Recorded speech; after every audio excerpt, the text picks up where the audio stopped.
Hey, welcome into GASOCast episode 7. Today we are talking the 2025 top 10. We're going to give you that reveal. We're also going to talk a little bit about 6A team rankings, reveal that drop, and that will drop tomorrow. But before we jump into all the players and the teams, let's go through a little house cleaning. Good luck to all teams starting this weekend. It is a fun time of year. Make sure you are subscribed to the GASO Fast Break. I put out a tweet just a second ago. That is Lyndon's baby. It is so well done. And it needs to, you need to be subscribed. We hit 1,000 subscribers, which is just shows you how good it is. The team rankings will drop there tomorrow. They'll also drop on social. And then the 2026 rankings were dropped last week. The 2025 rankings will be dropped on Thursday. So yeah, you want to be on the Gas Fest break. My Recruiting Simplified Patreon is $5 a month. I talk recruiting. I have college coaches on. We interview. We talk recruiting. That's really fun right now. The showcase and bracket schedules. Blue tweeted that out the other day. That's on our website. Fans, media, coaches, everybody uses that resource, and it is so helpful when navigating all the tournaments. It's better than Max Preps, and you won't be spam ads everywhere. Yeah, sorry. I just, I get taking shots, I guess. It's early. And then a cup of hoops, me and Blue, sponsored by Synergy. That's our little show. We have not been able to pull it off here lately because we've had so much GASOcast to get done, but we will be back soon. Acting Bad's coming back all along with more Kicking It Courtsides. Michael puts on a great show that I couldn't dream of doing, but I want to do because it looks really It's going to be streamed. Acting Bad's going to be streamed, so it might not be as good of a show, but, I mean, it's going to be entertaining. No, it's going to be awesome monologue. I love it. And then you just subscribe to all of our channels, YouTube, Twitter, GASO Fast Break, Patreon, everything. We got you covered for all things Texas high school basketball. Before we jump into the rankings talk, we want to zoom out and talk rankings from 30,000 feet. And 25s, you have 2 more rankings, 2 or 3 more rankings left, starting with Friday's or Thursday's drop. But the question is, when you get to your senior year, do rankings actually matter as much? Lyndon, I'm gonna pass this one to you, and then we'll kind of roundtable it. Yeah, and to answer the question, yes, they do matter, but it's all about perspective. You can use these if you don't like the number that's beside your name, use it as a challenge. But the deal is whether you're number 1 or number 150 in the state, we're advocating for you all the same. So unless you are the guy who's sitting at the top of the rankings that we'll get to later in the show, just know that, like, hey, it's never going to be a knock on you. It's an honor to have that number beside your name because we think you're one of the top 150 prospects in the state. But also, nobody's ever satisfied. I wasn't satisfied with the number by my name when Blue ranked me back as a high school junior. What were you ranked, Lyndon? What was that number? I think I was 99. Oh, whoa! I love it. Top 100 top guy. 100. Should I say though? What? We're looking at What's that? We're talking. We got the leading rebounder in state. Oh yes, go for it. Final. Yeah, hey, and he went up. He went up. Hey, make an impact at state. Big performances. You opened it up. Blue, why don't you give your take on rankings mattering? I'm kind of along the same lines as Lyndon here. I mean, it depends, I think, who you are, because you can also use those rankings here to kind of help with, like, your Recruiting Simplified, right? You're using it to push your name out to the college coaches. You're trying to make those relationships and get more interest in tournament offers. And so, so those rankings could help in that way. Some of them that are obviously ranked nationally and are also ranked in our top 10, I think is a little bit of some bragging rights type stuff when they hit the court. It's great talking points of where, you're watching the number 2 versus the number 5 player in the state of Texas during some games. I think it's just a balancing act of who you are, what you use them for, because right now I think there's a lot of urgency. There's a lot of just people being anxious of seeing where they are ranked, but also get on the court and just starting their senior year. And quite frankly, if you're not ranked, we still have a database of another 350 kids that we advocate for. And that's our best of the rest list. And it's okay to be on that list. It's a great honor to be in our scouting service. And quite frankly, there's going to be more kids that go on to play that are outside that realm. I mean, the average number is 7% of high school players will go on to play at the next level. And we're really covering probably around 5%. So it's crazy when you think about that. College prospects abound even if you're not in the top 150. And I do think the rankings mean something, but this thing's still far from over, right? It's not where you start, it's where you finish. And there's a lot of basketball to be played. And we don't take ourselves too seriously in terms of we're not going to die on a hill at the end of the day if we're seeing something different than the 3 or 4 other guys who really contribute to rankings. Like, we're water with this thing. We're fluid. We want to just do the best we can to get it right. Michael, you want to close us out here?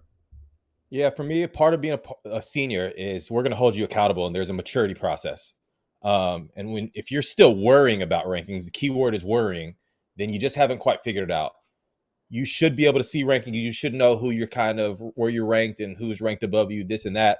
But at the end of the day, part of the maturation process is going out there and realizing that this is your senior year. Everybody has unfinished business.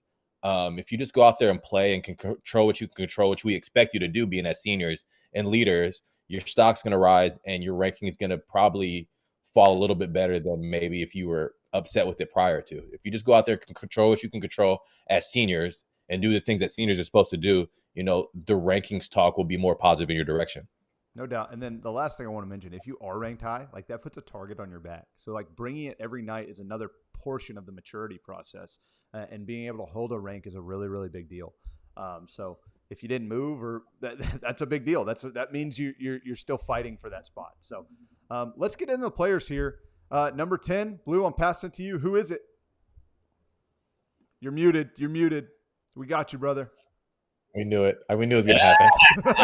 But last time we did this, and we need to do it formally. So without further ado, our top 10, the 2025 rankings at number 10, Blue. Who do we have? Jaden Leverett from El Paso Chapin. So he's gonna sign with Vanderbilt, and we have him here too, just because we just love everything that he has done to this point. Michael and I can sit here and probably bounce everything that we have seen from the very beginning, starting way back a couple years ago. And so what he brings is a really good feel for a guy that's 6'9", 6'10". He can play inside. Within the offense, what I like about him is that within an offense, he's going to face up, catch the ball away from, obviously, the paint there, knock down a 15-footer, can stretch it out even a little bit further, and he's not even done yet. That's the thing about him is that I just really love is that this is a guy that runs the middle of the court, understand what he has to get done and where his position is on the block ultimately, but he's just going to get better as he gets stronger, as he matures more, and he's going to be playing the SEC. I mean, this guy can really be a complete player down there on the block. Number 9, Tyrus Rathan Mays. I saw him as a sophomore at the Cy Hoops tournament. He was playing at Cy Ranch High School in the back gym. I remember it pretty vividly. He was getting busy as a shooter, but he never really had the ball in his hand. So I was like, okay, big shooter, taking the notes. Fast forward to the summer, and this dude has the ball in his hands for Coos Elite for their 16U group the whole game. And me and Lyndon are like, whoa, like, this guy's making plays as a point forward. And, when college coaches would ask me about Tyrus, they would say, what do you like about him? And I was like, do you like 6'7" guards who can read the backside tagger? Like, tell me how many of those are walking around on the street. That's just, I've always thought about it. His basketball is way ahead of him. He plays very fluidly. He plays kind of like, just plays this European style of basketball, sees the floor, keeps it moving, knocks down shots, very skilled, and his game just translates to winning and intelligent basketball. He's one of my favorite covers in the state because he always brings it. Yeah. And for me, number 8, Nigel Walls. And this is a guy, he was highly ranked and has stayed highly ranked. He's 6'10". There's not very much room to miss with a guy like this, especially when he stretches the floor the way that he does. Mass was kind of saying before we got on this taping that, it wouldn't surprise him if he's one of the top 3 guys in this class when all is said and done. And I agree with that because he's somebody who's always had the talent and he's always had the size and skill. And he started to really apply that. And I think that the upside there, once he gets into a college weight room, gets into a college program, is going to be crazy. Yeah, I'm getting the pleasure of seeing him on Friday night, and I can't wait. I mean, the way he played at TABC, if he's playing, continuing that play, I think he's somehow a sleeper at 8. I know that sounds insane, but to all the things you said, Lyndon, like I just agree with, and there's a chance that Nigel's, his ceiling is crazy in this class or versus the class, so. Yeah, for me, number 7, Caleb Steger, committed to Boston College, heading to the ACC. I think when you look at his development, the first thing that stood out was he had an identity. We would talk about how much of a pure shooting guard he was with the positional size. And a lot of times, once you find your identity, you're able to excel and expand your skill set. And that's what he's been able to do. He has the ball in his hands a lot more at Jesuit, but he's also being able to play make and really do things outside of just what we talked about as he grew. And to be honest, if he was just right now still that not ball in your hand shooting guard, would he be at 7? I don't think so. He would still be a very highly ranked player in our state rankings. But his ability to come out the pick and roll, if you're going to go under, he's going to shoot it from the volleyball line. Attack, get to his spots. He's just one of those kids, when you look at this class, that there's a really, really awesome case study to see here. If you find a role and you dominate that role and what your skill set is, and then you expand from there, the sky's the limit. And going to Boston College, I mean, when's the last time Boston College came down to Texas to go get their guy? And we always talk about a lot of times, how do you let Texas kids leave Texas? I think Caleb Steger is going to be another one of those guys where Boston College got a great prospect, and he's able to do so many different things, and he continues to climb up our rankings. No doubt. Number 6, King Grace. Man, I've said it since he's a sophomore. King has been one of my favorite prospects. I've always thought he was a surefire prospect simply because I feel like his combination of floor and ceiling are very, very high. He's an off-ball nightmare. He's really good at the point of attack. And what I mean by that is when he catches the ball and you're closing out, if you're short of the closeout, he's going to elevate over you and knock down a 3. He is the ultimate floor spacer. He makes point guards that are slow a lot faster. And likewise, if you're going to over close out on him, he's a really good straight line driver, and he's going to punish the rim for you doing that. So he's just great size, strength, wing. Mississippi State got a really, really good one in him, and what I think will just be a natural fit to what the future is of basketball: spacing, defense, size, strength, speed, playing really fast in transition. I just think King makes so much sense for the modern game. Yeah, going with number 5, Kaden Edwards of Duncanville. He first came on the scene with that really loaded Duncanville team that was basically all seniors, and he was the guy who came off the bench and would be their instant offensive spark. Now he gets as many shots as he wants a game and still has that spark and that ability to just hit teams for 40 plus. The speed with which he plays the game is crazy. I don't think there's very many players in the nation that have his kind of top speed in the open court, but can also stop on a dime right into their pull-up and hit one from 25 feet and out. I mean, this is a guy, if we're just talking scorers, I don't know how many in the 2025 class in the nation I would take above him, because he's that electric and he's got that kind of just offensive firepower that you have to have when you're going to the Big 12 to play at the highest level. So, this is a well-deserved top 5 spot for Kaden, and I look forward to seeing him at the next level. Like we talked about, we saw a lot of guys get theirs last night that we were used to covering with a debut of college basketball on Big Monday, but he's a guy I'm looking forward to seeing at TCU. Over here, number 4, Jaden Tombs. He's going to go to SMU. Here's another big that y'all tossed me. And the one thing about Jaden is that he's a little bit different than Leverett in the sense that he gets to the block, he eats up space down there. He's a shot blocker. He's a rebounder. He's very tough. I always go back to a couple of times when I've seen him interact with his coaches on the sideline, and how he processes and how he thinks about the game of basketball, asking the right kind of questions that are very high level. Whether he should be, where he should be setting up for a certain play, how does he rotate, things like that translate. And what he's going to be able to do at the next level is once he gets onto that block, he is hard to move. He is a boulder down there, and he's able to go over his shoulders. He's able to hit little soft little jumpers. He's just going to get his shoulders into you, push you underneath the basket, and go finish and play above the rim. I mean, there's so much to love about his game going to the ACC that where as he continues to mature and so forth, that he's going to be very difficult, I think, eventually to stop.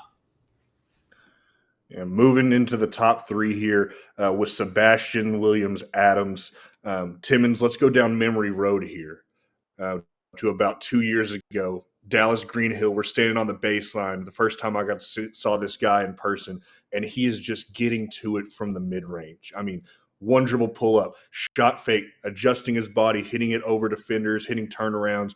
I mean, there's not very many things that you can do with a basketball that this guy can't do at a high level, and that's what I love about his game. He's a three-level scorer. I like it when he gets downhill and attacks. He can hit the three, but it's that kind of just, that X factor that brings. He's always had that, that extra level, I feel like, whenever it's time to really – the chips are down, let's go get a bucket. SWA is the guy that I really trust to do that, and he comes in at number 3 for that reason. Yeah, no, the SPC conference is so fun to watch, and it has been. And I try to make sure I'm there for that conference tournament every year for guys like Sebastian. Coming in at number 2, Shelton Henderson of Houston Bel Air. Now, when I talk about the word be undeniable, Shelton's exhausted this term.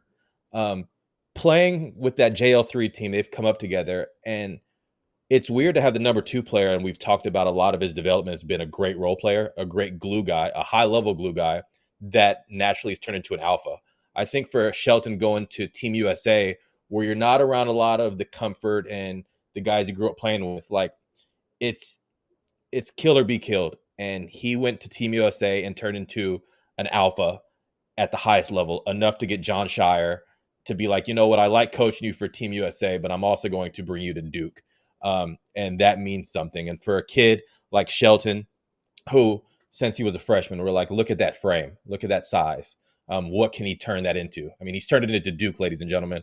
And this guy continues to be an alpha, and he's one of those prospects. Don't be surprised when you're talking about playoff runs for him to put Houston Bel Air on his back and go make one of those special UIL runs, because he's that good. He's that determined. He's that motivated. And I, to be honest, think that he's still underrated with all the things that he does on the court to affect winning. And at number 2, such a big honor to have him representing our state. Yeah, and moving into number 1, and we had some great talking points of who was going to be number 1 in this office. And so, but at number 1, it's Kingston Flemings from San Antonio Brennan. I mean, you talk about what has he not done? Well, win the state championship, which we'll get into soon. But the thing about Kingston is that we saw it when he stepped on the court during his freshman year at the GASO Fall Tour in San Antonio. We had heard all the hype. We had heard the hype about Brennan in general. And right away, you knew who the guy that was going to take control of the team, take control of the ball, and that was Kingston. And I think along the way, there's been this maturity process of like the way he thinks, the way he plays, that where you just love how tough he is. That's the one thing that you can say about him, and also Shelton Henderson. They're tough. And he goes out there and dominates the game. And even though, and this is really what kind of set him apart a little bit to me, was they were playing in our fall tour this past September in San Antonio. They're up by 30, 25 or 30. When he comes out of the game, they slip down to about up by 20. He goes back in and he plays like the game is tied in the fourth quarter with 2 minutes left. And he takes the ball. He makes just dominates on the offensive end, defensive end, the passes that he makes, the vision that he has. When he wants to take over, he can. And we also saw it in the Stony Point game when their backs against the wall going into the second half of the regional semifinals. And he nearly got him there. He nearly got him to that next step but it was Stony Point's year last year. And when you take the moments like that from when he was 14 going on 15, and these two examples that I give you now, I mean, it was this was all him. This number belonged to him. Mass.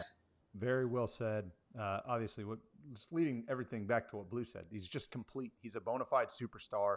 And is he going to bring the first 6A state championship back to San Antonio? And, this is literally the last checkbox I feel like Kingston has, other than his commitment, that he has to check, and it's a team one. It's a team one. It's not even an individual one. Kingston's answered every question and overcome every thought that we may have had about him. So that's going to round out our top 10. Our full rankings will be dropped Thursday, again, on the GASO Fast Break. If you're not a subscriber, you need to be subscribed. It's $3 a month. Let's move into team rankings. And we're just going to teaser one classification. We're going to talk 6A here, and we're not even going to put numbers by the names, so you have to tune into the GASO. Are we dropping them on the GASO Fast Break too for the free subscribers, Lyndon? Yep. Okay, so go subscribe to the free one. You'll like it, then pay for Thursdays. But we're not even going to put numbers by these names. And we're just going to talk teams because, man, it's here. The season is here, and then we're gonna round it out with where we're ending up this weekend. But who's a top 10 team in 6A that you're really excited about? Lyndon, I'm going to pass it to you to start. Yeah, and for me, it's low-hanging fruit, but it's Humble Atascocita because they are always, and I mean always, in the mix for that Region 3 6A championship. I mean, they've got one of the best, like you'll see it based on his rankings, how much he jumped in Jalen Finner when we dropped that on Thursday. Adam Boyd's a 2026 that also took a big jump. Zayson Salanoa, another 2026 who's featured prominently in those rankings. But it's just their toughness, their culture. It's baked into them from the time they get on campus, and by the time they're there, they're winning machines. And I really like their depth. I think they can score. I think they can defend just about as well as anybody. That legacy game they played at our event in Houston earlier in October was one of the best games I've seen all fall. And they're a team that, I mean, they deserve their top 10 spot and probably will for years to come. Blue? Alvin Shadow Creek, kind of saying Houston here to start this off. And this may be David President's best team. Bryce Jackson, Aiden Law, Mike Collins, Aiden Lewis. I mean, this team right here has the makeup. They have the you look at their roster. This is what makes championship teams. When you look at a roster like this, and then you got Bryce Jackson who can go out there and produce and be your guy that's 100% just healthy and ready to take over all of Houston. And I think that Shadow Creek has always kind of lived in the top 10 in preseason rankings. But I think this one right here, this one has a chance to stick and a chance to really make some noise deep into the playoffs. That's what they need. They need to get deep into the playoffs in order, I think, to really make this year, big. Yeah, I'm going to hop in here with Lancaster. I got to see them at the GASO Fall Tour, and I just love their blue-collar workman attitude. It's like they've won a state championship, right? When that happens, like something just changes with the culture. And it's obviously their second one under Farron Douglas, but there's just a difference about them in the way that they're carrying themselves. I love their guard play in Desmion Jones and Jalen Brown. Great on the interior with Kobe Pearson, and then a guy like Jace Tarver brings everything together for them. I know they're jumping from 5A to 6A, but I don't really care. It's not gonna surprise me when this team makes a run, and they're gonna be in the gauntlet of a district. And if they come out of it on top, if they come out of it in second or third, it doesn't mean that they can't make a run. So, or fourth for that matter. So, just be aware. Just be aware of Lancaster. And I know it may seem like low hanging fruit. I don't know. I think I haven't seen them talked about enough. Yeah, for me, Round Rock, Stony Point. I've got a lot of talk from a lot of people down in Central Texas, and the consistent thing is they're like, hey, Stony Point's still going to be tough. And I get why they have that tone in their voice, because Josiah Mosley had 10 points in 17 minutes yesterday for Villanova. So when you lose your Gatorade Player of the Year in Texas that's going to Villanova and making an instant impact, you're going to be missing some things. But the great thing about Coach Thompson and that Stony Point team is the lights aren't too bright. So they're bringing back a ton of talent. And when you have a backcourt, I'm going to be a big fan of backcourts that just get it done with Uzziah Button and Landon Short. When you have those two guys that have been in the trenches and have been successful, you see they get all the way to the state championship, lose a tough game to an undeniable Plano East team. They're coming back hungrier than ever. I know they lose their boy Josiah, but they feel like they know how to navigate this Region 4A at a high level. And then you give me Jaden Chavez and Elijah Clemens as well, along with a lot of other pieces that are part of a culture that it doesn't matter what gym they step into, the lights won't be too big. And honestly, a little under the radar this year from maybe the casual fan. I think they like that just fine, and they're ready to show that they can make another deep run. Good word. Okay, now we're going to jump outside of the top 10, and we're just going to talk about a team that we're bullish on, that we are always trying to kind of push up the rankings in our opinions and our attitudes. Who is that team for you, Lyndon? Yeah, and I saw them at our Louisville stop, and that's Flower Mound Marcus. Before we get into talking about them, their district, oh my God, Denton Guyer, Denton Braswell, Louisville, them, Little Elm. Oh, that's 5 teams that are ranking worthy, that are going to be fighting over 4 playoff spots. That's insane. But Flower Mound Marcus is a team that I have fought for in these rankings because they have the continuity from last year. They're not losing a ton. They're bringing back Luke Susko, who has improved leaps and bounds over the summer. He's gotten he's dominant. Jaden Romnanant is another good piece. Nixon Warren. They've got dudes all over the place. And that continuity, their ability to score, their ability to defend as a unit makes me, kind of pencil them in as a sleeper who could be in the top 10 before we know it. They've got that kind of upside. Love it. Blue, muted. I thought I unclicked it. I had to be muted, guys. I got a lot of chaos going on over here. Kids, people coming in and out. Anyway, District 27, San Antonio Johnson. You got to watch out for this team right here. It starts with Daryl Banks. It just contagious with Max Doctor, Mark Anthony. This team is big. They're strong. They're athletic. They have scores. They have guys out there that can defend on both, play on the offensive side of the ball. This team overall, I think, is not just they're being slept on a little bit. But when we were out there in San Antonio, we saw them. We saw their size of how much they've improved. It's like they're in the weight room every single day. Daryl Banks is able to kind of into people. Thank you, Dirk.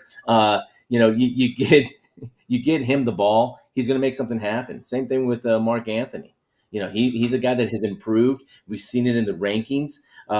And these two guys, along with Max Doctor, are going to be able to go lead the team.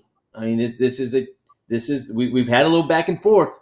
Who's going to take up kind of some of those final spots? And we could not get off of San Antonio Johnson here. We couldn't. Michael, you go. Yeah, so I go take care of my dog. Yeah, I got you. I think speaking on Johnson, Mark Anthony is going to be a name that I think the state's going to learn about if they haven't already learned about him. He's starting to make that big jump. For me, let's talk about Waxahachie. When you lose 2 possibly top 10 players, Parker Jefferson goes to California and King Grace goes to Oak Cliff. You're like, what is this team going to be? And you don't really watch them this fall with as much hype or thought that they can be something. But then you look and you're like, okay, wait a second. This backcourt of Michael Gatewood and Jonathan Bradley is something for real. And they continue to do it. They played against high-level teams this fall. And they look like it just works. Right now, it's just working, and I'm excited because they're playing so fast and they feed off each other. And then that leaves Trey Nunn to get a lot of open shots. When a team's playing that fast like Waxahachie is, one thing about Trey Nunn is he knows basketball. He has a high IQ. He knows how to find spots and fit in, and he's going to benefit from that backcourt. But that Gatewood-Bradley backcourt right now for Corey Johnson and Waxahachie is something that's undeniable. And I was very bullish on making sure they were ranked in our top 25. Love it. I'm going to go with Plano East.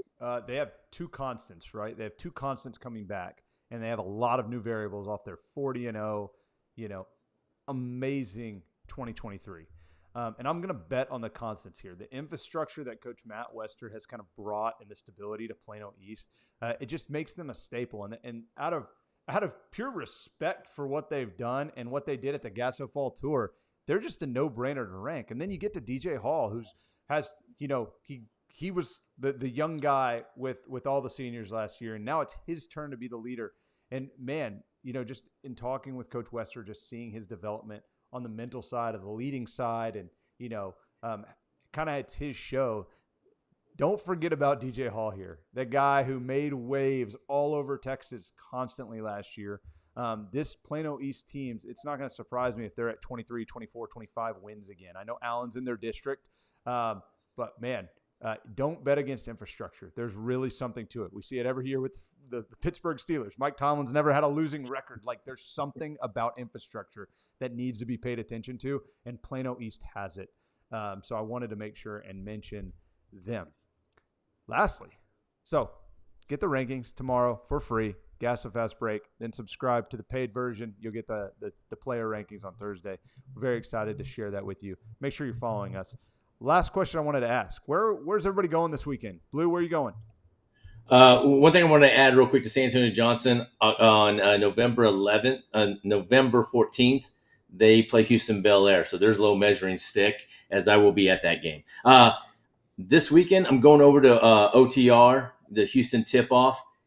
Very unique situation here. They're going to be at the Den Sports Complex in Cyprus.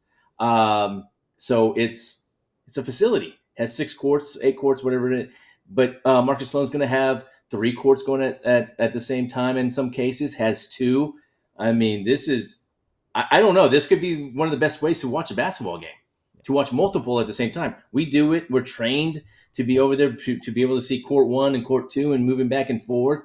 So I might be able to get a lot of work done. I know I will. And then, there's going to be a lot of evaluations just because there's just quick turnarounds by being on in between courts.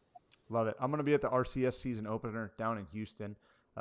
Jim Hicks's event, man. Hospitality's not top notch. The media setup's top notch. I'm sitting front row with a table in front of me. I can have my computer out. Like, it's going to be a 10 out of 10. I love just going there and watching games. I get such great evaluation of all the Houston guys. So I'm excited to be going down to Houston. Mike, where are you going to be? I'll be at the Cowtown Tip-Off at North Crawley High School. I've kind of made this my annual place to start. And one thing I've noticed is that I leave this event with a huge state storyline. Every year, there's something very relevant that happens at this event that kind of projects what the season's going to look like. Last year, you had the Plano East Allen game, and I expect this year to be no different with tons of high-level matchups. Hospitality's great. They always welcome me. It's a great setup, and it's worth my 50-minute drive, which is almost 2-hour round trip, but it's worth that, and I'm excited to start my season there. Almost here. Lyndon? Yeah, and for me, the Hoops Extravaganza, shout out Tom Rogers for putting together a good slate of games for us. I mean, that Friday night slate is going to be tough. You got Timberview and Brewer, Friendship, Colleen Shoemaker, Chisholm Trail, Mesquite Horn. That draws me in by itself, and we'll see where the weekend takes me after that. A lot of good one-offs, too. We've had, like, these conversations. Like, you don't have to be at necessarily one of these. Like, did I hear the Frisco Heritage and Argyle are playing Friday night? I believe so, yeah. Hey, Judson and Wagner Saturday down in San Antonio. Yeah, there's some good one-offs, and then we got a great slate next Tuesday night. Man, it's a really fun time to be a high school basketball fan, and we're just glad to be able to along with the ride for you. Or long the ride with you. Word salad, baby. Long episode. Long episode. But, yeah, make sure you're following us. You're going to get all of our updates and all of our commentary on all these games. And then we'll be back next week in some capacity with a show and the newsletter. So, as always, thanks for being a GASO follower, and we look forward to seeing you next time.